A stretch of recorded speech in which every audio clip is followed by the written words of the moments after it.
मोर पंख को इस जगह रखने से तो आप करोड़पति बन सकते हैं। शास्त्रों के अनुसार मोर पंख बुरी नज़र से बचाता है। मोर पंख में घर में रखने से छिपकली घर में नहीं आती है। घर में मोर पंख को रखने से किसी भी व्यक्ति की बुरी नज़र की छाया नहीं लगती है। एक बहुत पुरानी कहावत है कि खराब नज़र पत्थर को भी चीर देती है। नज़र की समस्या छोटे बच्चों को अधिक लगती है। एक बुरी नज़र तो जानवरों को भी नहीं छोड़ती। इसी कारण से घर में ज़रूर मोर पंख को लगा देना चाहिए।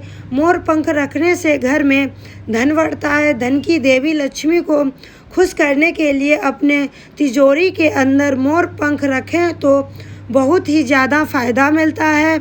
बहुत प्रयास करने के बाद भी आपके घर में धन नहीं आ रही तो मोर पंख आपके लिए बहुत शुभ संकेत देता है। इसके बाद में आप समय समय पर पूजा अर्चना और बत्ती दिखाते रहिए। आप इस समय को ध्यान में रखने कि मोर पंख कटा हुआ नहीं रखना चाहिए। यह अवशगुन माना जाता है।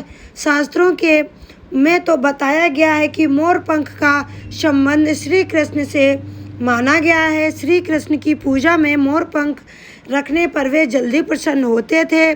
शास्त्रों की और जानकारी को माने तो कृष्ण पूजा के दौरान ही नहीं बल्कि हमेशा मोर पंख रखना बहुत शुभ माना जाता है। शास्त्रों के अनुसार घर में मोर पंख से यह कई प्रकार की वास्तु दोषों से मुक्ति मिलती है। हमें किसी दिशा में मोर पंख को रखना चाहिए। घर में वास्तु शास्त्र के अनुसार मोर पंख को शुभ अवसर के दिन ही खरीदना घर में लाएं। आपके घर में मोर पंख को अग्निकोण की दिशा में लगाना अच्छा माना जाता है।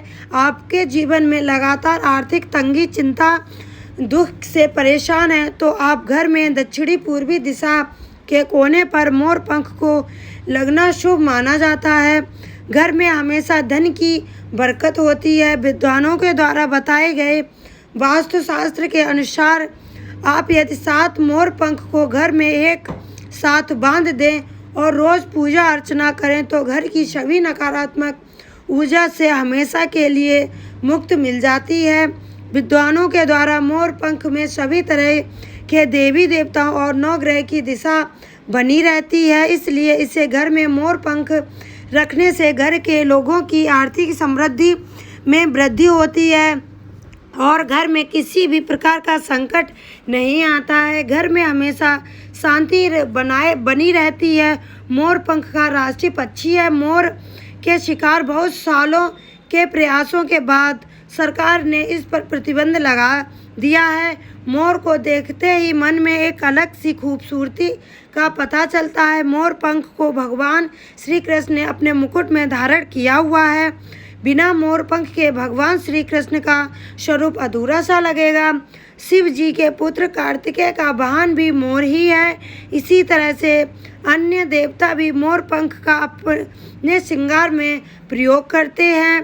प्रमुख देवीय ग्रंथ को मोर के पंख से लिखा गया है। वास्तु शास्त्र और ज्योतिषी शास्त्र में उल्लेख मिलता है। वास्तु के अनुसार मोर लाभदायी और शुभ माना जाता है। मोर पंख दुर्घटना से बचाने का काम करता है। यदि आप मोर पंख को अपने सामने रखते हैं तो यह आपके मन को शीतलता प्रदान करता है जिसके कि आपका मन हमेशा शांत बना रहेगा। अब कुछ विशेष बातें मोर पंख के बारे में। जिनके घरों में कई विषैले जीवन आ जाते हैं तो उन्हें मोर पंख रखना चाहिए। मोर पंख को रखने से जहरीले जीव काफ़ी दूर रहते हैं। तो दोस्तों, आपको वीडियो कैसी लगी कमेंट करके ज़रूर बताएं और मेरे चैनल को